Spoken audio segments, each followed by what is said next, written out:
시청자 여러분 안녕하십니까. 지금부터 저렇게 안보 정도를 시작하겠습니다. 자, 극적인 제가 보기에는요. 이제 화해가 이루어졌다. 끝났다. 이제 다 마무리가 잘 됐다. 이게 저의 결론입니다. 자, 서천시장에서 아주 대형 제가 보기에요. 제가 이제 서천에서 뭐 지금도 이제 시골에 다 일가 친척이 있기 때문에 뭐 종종 가는데 제가 지금까지 제 기억상으로요. 대한민국의 현직 대통령하고 대한민국의 여당 대표가 동시에 이런 현장을 찾은 것은 제 기억에 처음입니다. 아마도 서천군 역사상 처음일 거예요. 예. 그리고 이런 이제 불행한 일이 다시는 있어서는 아니 되겠지만은 오늘 화재 현장 이 방문을 계기로 해서 윤 대통령과 한동훈 위원장이 전격적으로 화해, 이제 갈등이 끝났다 이렇게 보여집니다. 자, 그래서 요 내용을 중점적으로 여러분께 보도해 드리고요. 자, 이 정도 보면 제가 아침부터 왜 조선일보하고 동아일보 이런 데서 뒤늦게 어영부영 대충 보도했느냐 여기에 대해서 제가 분노를 느낀 거를 이렇게 어제 엄중한 화제인데 아마 시청자 여러분들도 이해를 하시리라고 이렇게 제가 믿어요. 자, 그 다음에는요. 지금 이제 그 야권의 반발도 반발이지만 이 이준석이 이거 망은 아이고 이런 인간 참 싸가지 더럽게 없어요. 한마디로 얘기해서. 자, 그래서 김경률이를 잘라내야 된다는 이유 중에 하나가 이게 이준석이 싸가지 없는 것보다 더 싸가지 없는 인간이 바로 김경률이에요. 이준석이 그 더러운 피가 여전히 작동이 되고 있잖아요. 김경률이 이거 4월 달까지 반드시 또 사고칩니다. 그런 의미에서도 반드시 잘라내야 된다라는 말씀을 저는 다시 한번 여러분께 드리도록 하겠고, 자, 그리고 말이죠. 지금 이제 추미애가 나서고 있고, 그 다음에 이제 이준석이 마찬가지고요. 그리고 또 누가 나타나고 있느냐? 지금 이제 민주당에서요, 이 김종민 의원이 또 나타나고 있습니다. 자, 그래서 지금 이제 이 이준석이가 쏘아 올린 공이 되겠죠. 이 약속 대련, 이걸 가지고 난리를 치고 있고, 그리고 이제 그 유명한 작가인 공지영 작가가 내가 인생을 살면서 조국 같은 인간을 갖다가 지지했던 것이 너무나 후회스럽다. 이제는 나도 달라져야 되겠다. 이런 그 입장을 내놨어요. 새로운 책을 하나 발간하면서 그 입장을 내놨습니다. 연합뉴스 인터뷰를 통해서. 그래서 이 공지영 작가의 글도 현재 민주당의 모습을 보는데 우리 국민 여러분들께서도 많은 참고가 되지 않을까 싶어서 제가 관련 내용을 여러분께 전해드리도록 하겠는데요. 자, 우선요. 윤석열 대통령하고 한동훈 위원장 둘이서 이제 동시간에 간 건 아니지만은 당연히 당 대표가 먼저 가서 기다려야죠. 예, 그래서 사진 이 자료 화면을 통해서 여러분들께서 왜 저렇게 안보정론이 이게 이제 화해가 다 끝났다라고 얘기하는지 충분히 이해하실 수 있게 자료를 이렇게 이제 보여드리겠고요. 그리고 이제 오늘 한동훈 위원장은 당 사무처 방문 일정이 있었지만은 이거를 취소하고 갔고, 그리고 윤석열 대통령은 오늘 별도의 별 일정이 없었는데 딱 내려갔다고 합니다. 그래서 당연히 당 대통령 인사인데 더군다나 여당인데 당으로 이제 대통령실에서 연락이 가죠. 야, 대통령 가니까 당대표 빨리 가시오. 가죠. 그러니까 이제 출근하자마자 바로 내려간 그런 상황이 아닌가 생각이 들어요. 자, 그래서 요 두 분의 이제 투샷을 좀 보여드리겠는데요. 요거는 이제 화재 현장을 점검하는, 그래서 요 왼쪽에 이게 왼쪽이게 이번에 화재가 난 수산물 동이 되겠습니다. 자, 그래서 요 이제 현장을 점검하는 지금, 그래서 이제 화재 원인, 그리고 이제 시장 상인들 격리하죠. 물론 이 상인들이 한 270, 80명이 된다는데 지금 뭐 80%가 전부 다 전소가 됐잖아요. 그래서 제가 모두에 말씀드린 대로 충남 서천군이 탄생한 이후로 최고의 피해를 입은 것이 아닌가. 뭐 일제시대 때 빼놓고 말이죠. 예. 자, 이런 아주 참 정말 뭐라 그럴까요? 가슴 아픈 이 화재가 발생했다라는 점을 다시 한번 말씀을 드리고, 저도 뭐 서천 군민의 일원으로서 또 국민의 한 사람으로서 빨리 복구하고요. 그리고 이제 정부 당국에서 대대적인 지원을 신속하게 강구해야 될 것이 아닌가 이런 생각이 들어요. 자, 그리고요. 요 사진을 보시면 역시 윤석열 대통령답고 그리고 한동훈 위원장답다. 그래서 윤 대통령이 이렇게 반갑게 악수를 청하면서 만나는 이 장면. 그리고 이제 한동훈 위원장이 이제 이 폴더 인사를 하지 않습니까? 예. 이거를 보면 한동훈 위원장도 굉장히 그 대통령에 대해서 이 모든 예의를 다 하는 것이 아니냐. 요게 바로 진정성 있는 우리 보수의 자세가 아니겠습니까? 김연우 같이 싸가지 없는 인간, 이 이준석까지 싸가지 없는 인간하고 이게 얼마나 대비가 돼요. 예. 자, 그래서 한동훈 위원장의 이 자료 화면을 제가 여러분께 강조하는 이유는 이 정도가 되면 말이 무슨 필요 있겠느냐. 이걸로 이 갈등이 비화되는 것을 민주당에서 지금 얼마나 아마 잠 안 자고 기도했을 거예요. 자, 그런데 이게 지금 바로 엊그제 이 사단이 발생했잖아요. 21일 날인가요? 자, 그리고 나서 바로 이틀 만에 역시 그 선수다운 같아요. 그리고 그동안에 뭐 수십 년간, 21년간인가요? 그야말로 가까운 아주 신뢰의 관계가 아주 강하게 지금 이렇게 이루어졌다 이렇게 돼 있는데 역시 이 정도 사안 가지고서 이 신뢰에는 전혀 지장이 없다. 그래서 대통령이 대통령대로 당을 믿고 일할 수 있고 또 당은 당대로 대통령을 믿고 일할 수 있는 그러니까 뭐 야당 얘기대로 수직적이다 수평적이다 이런 관계가 뭐 있어요. 국가 발전에 기여하고 국립인복에 그리고 국가 안보에 기여하면 되는 거 아니겠습니까? 예. 그리고 어차피 정부 여당은요. 전 세계 어디를 막론하고 한 몸으로 가게 돼 있는 거예요. 안 그러면 뭐 왜 야당 여당 이런 말을 쓰겠어요. 예. 여당의 정책 방향. 그래서 당정회의를 하는 거 아니겠습니까? 그러면 당정회의? 그럼 민주당 할 때는 노무현이나 김대중, 그 다음에 대통령, 그 다음에 누구예요? 이 문재인 있을 때 당정회의 안 했습니까?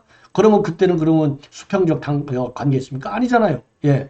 항상 그런 거예요. 정치라는 것이. 이론과 달리 현실은 어떻게 됐든지 간에 당은 당대로 따라가고 정은 정대로 따라가느냐? 노노 같이 가는 겁니다.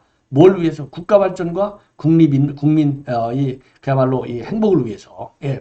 행복 속에는 뭐 정치, 경제, 사회, 문화 모든 게 들어간 게 아니겠어요? 예. 그래서 이거를 보면 윤 대통령이 이러한 포용하는 리더십. 그 다음에는 이제 한동훈 위원장이 윤 대통령에 대한 각별한 존경. 그렇죠? 이런 그 마음. 요게 아니고서는 이제 이런 인사가 나올 수가 없는 것이죠. 그래서 이걸로 지금 이제 우리 국민들께서도 이제는 안심해도 되지 않겠나 이런 생각이 들어요. 이래서 이제 현장을 전부 둘러보고 있는 이 사진이 되겠고요. 또 요걸 보십시오. 요 두 분이서 이제 이렇게 정말 얼마나 이게 가깝습니까? 자, 요 정도로 해서 굉장히 그야말로 우리 보수, 그야말로 자유민주주의를 지키는 뭐 보수 딱 개딸 세력들을 빼놓고는 뭐 모든 국민이 우리 흔히 이제 비온 뒤에 굳는다고 하잖아요. 이것만 봐도 요 한 방의 사진이 끝내준 것이 아니냐 이런 생각이 들어요. 예, 그리고 이제 요것도 현장을 지금 이제 이 살피는 이 동정이 되겠습니다. 자, 그래서 제가 사진을 좀 많이 좀 모아봤어요. 요거는 이제 여러분들 잘 아시다시피 이제 우측에 있는 게 김태훈, 그리고 이제 왼쪽에 있는 게 한동훈. 예, 좌측은 우백호가 되겠죠. 예, 뭐 충남에서 제일 그런 이제 도지사니까 말이죠. 예. 자, 그리고 이제 요것도 현장에서 아주 진지하게 현장 상황을 듣고 있는 모습이 되겠습니다. 요 윤 대통령 바로 앞에 있는 게 이제 정진석이가 되겠죠. 예. 자, 그리고 이제 요 사진도 그 현장의 그 안타까운 현장을 지금 지켜보고 또 설명을 듣는 상황이 되겠습니다. 그래서 오늘 이 불이 난 이 서천 특화시장, 예. 요게 이제 앞에 전면 모습이 되겠는데 이게 불이 나가지고 참 이게 새까맣게 됐는데 정말 너무나 마음이 아프네요. 예. 자, 우리 시청자 여러분들께서 저하고 똑같은 생각을 가지시라 믿고 요걸로 이제 이 갈등 관계는 딱 정리가 됐다. 그야말로 이 두 분께 우리 국민 모두가 그야말로 당정이 혼연일체가 돼서 제대로 국정 과제를 이행하고 그리고 뭐니 해도 다가오는 총선에서 우리 국민의힘이 압승을 할 수 있는 여건을 다시 만들었다는데 아마 높은 평가를 줄 수 있을 것이다. 이렇게 믿어요. 자, 이번에는요 주제를 바꿔갖고 추미애로 넘어가겠습니다. 추미애하면 뭐 여러분들 내가 설명 안 드려도 아시겠지만 이것도 추미애도 맞이죠. 승질이 아주 참 XX 같은 인간 아니겠습니까? 자, 그래서 요즘 말이죠. 이 친명들이 공격의 포인트는 이제 친문을 공격하는데 친문을 싸잡아서 다 공격할 수 없잖아요. 왜냐하면 지금 뭐 친명보다도 세력이 더 큰 게 친문 아니겠습니까? 그리고 뒤에 문재인이가 지금 멀쩡하게 지금 살아있잖아요. 그러니까 친문을 내치지는 못해요. 예. 자, 그럼에도 불구하고 그러다 보니까 친문을 다 내칠 수는 없으니까 최근에 이제 친명 원외 조직들 이런 세력들이 지금 타겟으로 설정한 것이 바로 비서실장입니다. 그 다음에 임종석과 노영민, 그 다음에 플러스로 누가 나와 있느냐? 이인영 전 총일부 장관이 나와 있어요. 자, 이게 쉽게 얘기하면 임종석, 이인영 이것들 전부 다 86 운동권 세력들이잖아요. 기득권화된 거. 이거 이제 우리 한동훈 위원장도 요것들 싹 다 정리해야 되겠다. 이런 지금 목표 설정을 해놓고 있는 상황인데 그래서 이제 친명이요. 임종석, 노영민이는 출마하지 마라. 그리고 이인영도 너도 장관까지 해먹고 그리고 그야말로 정치를 지금 뭐 사선인가요? 별거 다 못 해먹은 거 없어요. 대통령 빼놓고. 자, 그러니까 너도 이제 그만 나와라. 그래서 요 세 명에 대해서는 불출마 압박 성명으로 최근에 내놨어요. 여기에 추미애가 슬그머니 올라타고 있습니다. 그래서 이유인즉슨요. 임종석, 노영민이 너희들 윤 대통령 키워줬잖아. 근데 지금 출마하겠다고 한마디로 웃겨. 출마하지 마. 이렇게 되어 있어요. 그래서 추미애의 이러한 입장문 내용을 보면 말이죠. 입장문 내용을 보면은 지금 어떻게 되어 있느냐. 이렇게 되어 있습니다. 윤석열에게 힘을 실어준 문재인 정부의 무능을 지적하지 않을 수 없다. 왜냐하면 추미애도 문재인한테 지금 불만이 엄청 많지 않습니까? 그래서 이제 갔더니 이제 문재인이가 자기 사표 내라고 그래서 사표 냈다는 거 아니겠어요? 그 정도로 불만이 많은 인간이 바로 추미애예요. 그러니까 마찬가지 문재인 정부의 무능이라고 하고 있어요. 아니 무능한 문재인 정부에 대해서 무능한 장관직을 한 게 누군데? 본인이잖아요. 이런 인간들, 이 내로남불, 이율 배반적인 인간들이 민주당에 아주 널려 있어요. 예. 요 사람도 민주당 당 대표까지 한 인간 아니겠습니까? 예. 그러면서 이 와중에 책임을 지고 석고 대제할 문재인 정부의 두 비서장이 총선을 나온다고 하는데 윤석열 한동훈 커플이 저지른 난동치를 제동 걸지 못한 참담한 결과에 대해서 책임감과 정치적 양심을 보여줘야 한다. 예. 야, 참 뻔뻔하기도 뻔뻔하죠. 예. 자, 그래서 지금 이제 본인이 말이죠. 이제 출마해야 되는데 지금 어디 갈 데가 만만치가 않아요. 왜냐하면 지금 고민정이를 밀어내야 되는데 고민정 뒤에는 누가 있죠? 문재인이가 딱 버티고 있잖아요. 그런데 문재인을 추미애는 또 때리고 있잖아요. 그러니까 문재인이가 볼 때 만약에 이재명이가 고민정을 제끼고 추미애한테 줘? 그럼 문재인이 열받죠. 지지 처리하죠. 그야말로. 그러니까 이러지도 못하고 지금 완전히 붕 떠 있는 게 추미애예요. 붕 떠 있는 게 추미애다 보니까 이제 개딸들 지지를 받아갖고 개딸들이 추미애 공천 줘라 이렇게 또 소리를 질리게 만들어야 될 거 아니에요. 그러니까 이제 개딸의 지지를 받는 친명 원외 조직들이 지금 노영민하고 임종석은 나오지 말아라 이렇게 하니까 거기에 바로 편승한 이 정말로 얍살한 말이죠. 예, 얍살한 재빠른 그 움직임. 기회주의자인 것이 분명해 보입니다. 자, 그래서 추미애가 지금 이런 입장을 보여했다는 거. 예. 자, 참, 저는요, 여러분들도 마찬가지지만, 추나땡이죠, 추나땡. 뭐, 더 이상 얘기할 게 뭐가 있겠습니까? 자, 그래서 요 얘기를 여러분께 이제 전해드리는 것이고, 그 다음에는 이제, 이 김종민 얘기를 좀 하겠습니다. 이 김종민 의원도, 윤석열 대통령과 한동훈 위원장이 이게 약속 대련이다. 이 약속 대련이라는 말을 맨 먼저 쓴 사람이 누구예요? 이준석이거든요. 그래서 이 김종민 의원이 만약에 이게 약속 대련이 맞다면 그 사람은 정치 구단이고 식단이다. 이러한 입장문을 내놓고 있는 겁니다. 자, 그래서 지금 이제 요 문제가 또 앞으로 말이죠. 지금 민주당 안에서도 상당한 논란거리가 지금 되고 있는 겁니다.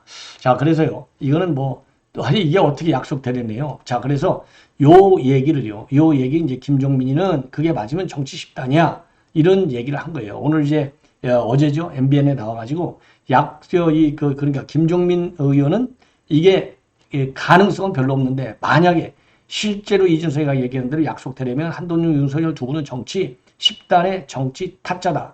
그러면서요 약속되려면 완전 타짜다. 그러니까 이거는 거의 우리가 겨룰 수 없는 경제에 있는 타짜라고 봐야 한다. 그런데 그럴 가능성이 별로 없다. 제가 보기에는 실제 상황 같다. 이렇게 이제 얘기를 하고 있고요. 자, 그리고 이 최병천 민주연구원 전 부원장인데 이 사람은요, 확률이 반반쯤 된다라고 정리를 하고 있어요. 이거 완전히 이 사람들 점쟁인데 가짜 점쟁이에요. 하나도 못 맞춰. 그러면서요, 정면 충돌이 사실이면 이후 상황은 한동훈 사태나 한동훈 윤석열 대치의 장기화로 귀결돼야 하는데 예컨대 그러면 한동훈 의원이 사퇴하는 경우에는 이렇게 되면 국민의힘 총선은 게임 오버다. 예, 그러면서 말이죠. 약속 대련이라면 이후 상황은 한동훈 승리로 귀결될 것이다 라고 예측을 하고 있고요. 대통령 임기가 1년 반 됐고 아직은 살아있는 권력인데 한동훈이 승리하는 경우는 약속 대련으로 봐야 한다. 비대위원장이 살아있는 권력을 이길 가능성은 없기 때문에 그러면서요. 이번 사태는 총선의 결정적 분수에 될 가능성이 높고 약속 대련인 경우는 누가 기획했든 훌륭한 작품이다. 그래서 약속 대련이라면 총선은 국민의힘 승리로 기울 가능성이 높다. 이렇게 진단하고 있는데요. 참 소설을 쓰더라도 말이죠. 너무나 참 어이가 없이 소설을 쓰고 있는 것이 아닌가 생각이 드네요. 예. 자, 이번에는 말이죠. 이번에는 이제 지금 이제 이 이준석 얘기를 또 하지 않을 수 없습니다. 야, 이준석의 망은 막말. 이게 참 도를 지나치지 않고, 이건 뭐 싸가지 없다를 떠나서요. 이런 인간이 어떻게 그 멀쩡한 이런 인간의 이 언행책을 보면요. 완전히 저 하버드 출신들, 이 하버드 출신의 이 선후배들, 또 그 동문들이죠. 이거 집단 성명문을 내놔가지고 학교 이름을 더럽히지 말라. 이렇게 이준석이를 좀 비판해서 교육을 시키는 것이 굉장히 시급하지 않나. 이렇게 생각이 들어요. 예. 자, 그래서 뭐라고 그러면은 이 이준석이가 막말, 막어를 하고 있느냐? 기가 막힙니다. 야, 참. 선거 끝나면 해코지 당할 테니까 지금 현 상황에서는 빨리 주행량 쳐라. 이런 식의 지금 평가를 하고 있습니다. 자, 그래서요. 이미 두 사람과의 관계에 불신의 골은 깊어졌고 한 위원장에게 남은 것이라고는 36개 주량량밖에 없다. 그리고 선거가 끝나면 해코지하러 달려들 것이다. 따라서 한동훈 위원장이 이거를 모를 리 없다. 예. 자, 그러면서 말이죠. 그러면서 이제 뭐라고 하고 있느냐. 김기현이는 당원들이 권위를 부여해서 앉힌 것이지만은 비대위원장을 저 자리에 앉힌 사람은 윤 대통령 아니냐. 그래서 한동훈 위원장이 거기에 맞선다는 게 자기 부정이 될 수 있는 상황이기 때문에 투쟁 강도가 약할 수밖에 없다. 왜 자기를 시켜줬으니까. 그리고 거기에 따라서 자기가 갔으니까요. 그러면서요. 총선이 80여일 앞두고 있어서 물러나게 할 수는 없으니 외견상으로는 윤 대통령이 물러서는 것처럼 할 것이다. 지금 상황에서는 무조건 36개 주행량이 답이다. 이렇게 강조하고요. 확인되지 않은 정보지만은 모 인사에게 듣기로는 한동훈 위원장이 총선 이후에 유학할 계획을 세웠다는 얘기도 있더라. 이렇게 폭로하고 나섰어요.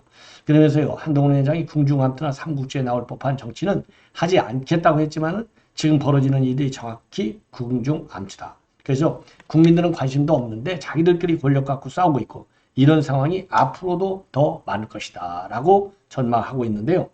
야, 참 이런 엉터리 점쟁이가 말이죠. 당대표하고 참 대선까지 치르고 36개 주량량을 누가 했어요? 지가 했잖아요. 그러니까 너는 36개 주량량 쳤잖아. 너는 나쁜 인간이야. 요 비판이 얼마나 많아요.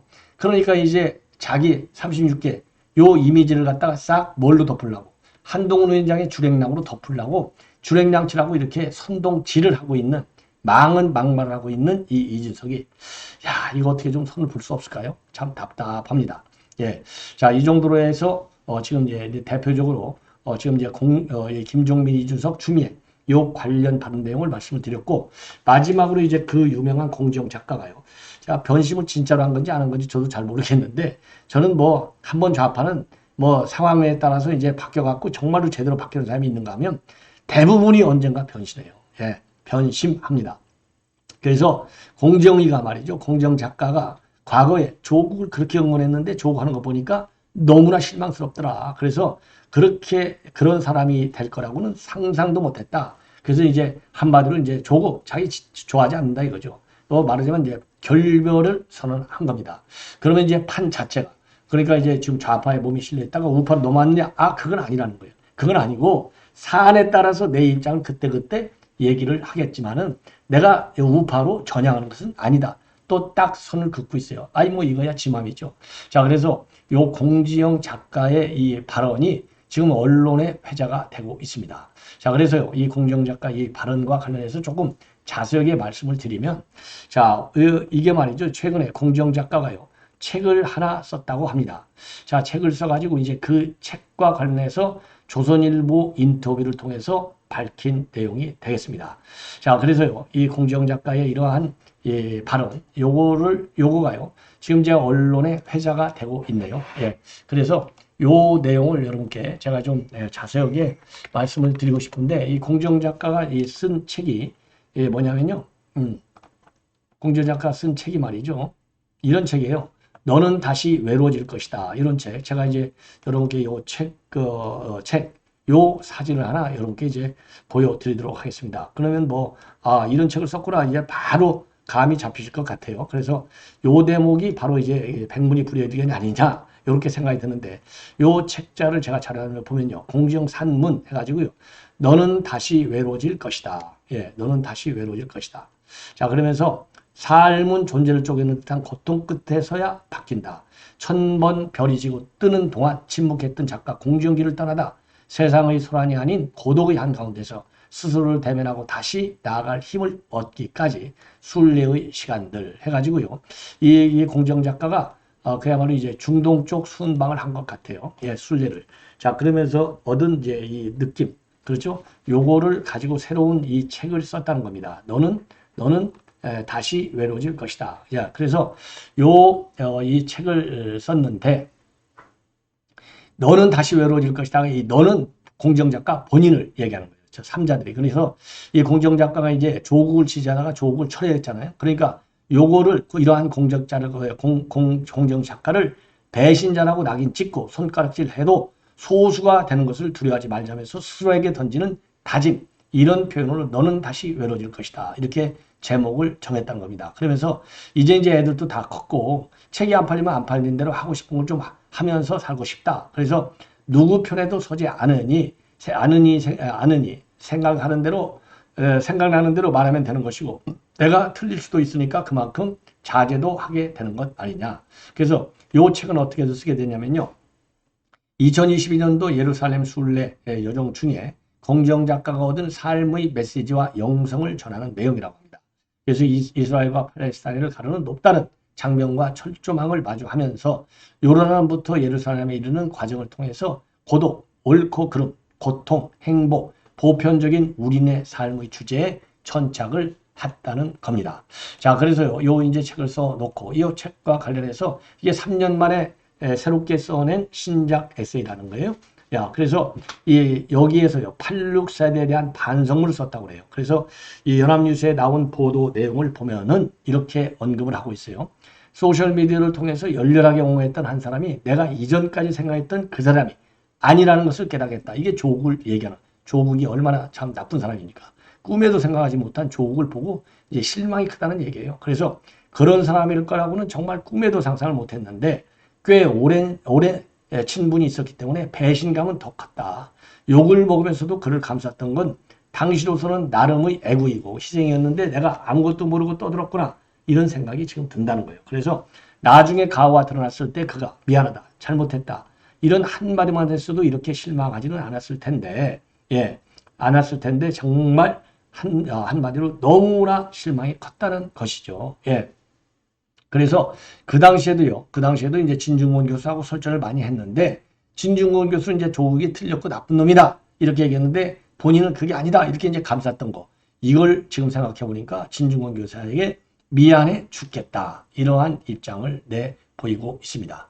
자, 그래서 말이죠. 지금 공정작가 왈 그렇다고 해서 내가 보수로 간 것은 아니고 우리 세대라는 이유만으로 무조건 지지하지 않고 비판적 자세를 취하며 사안별로 판단하겠다는 뜻이다. 이렇게 설명을 덧붙이고 있어요. 그리고 86 운동권이 국회의원이 되고 민주당이 다수당이 됐는데도 여전히 낡고 이분적인 논리를 내세우면서 80년대식 구호를 외치는 이데올로기적 동지들과는 결별하겠다라고 하는 일종의 선언이다. 이렇게 밝히고 있습니다. 자, 이 공정작가 부디 다시는 돌아가지 마십시오. 그리고 김경률 같은 인간 반드시 한번 일침을 가하게 되시기를 바라마지 않습니다. 시청자분 이것으로 본 방송은 마치겠습니다. 대단히 고맙습니다.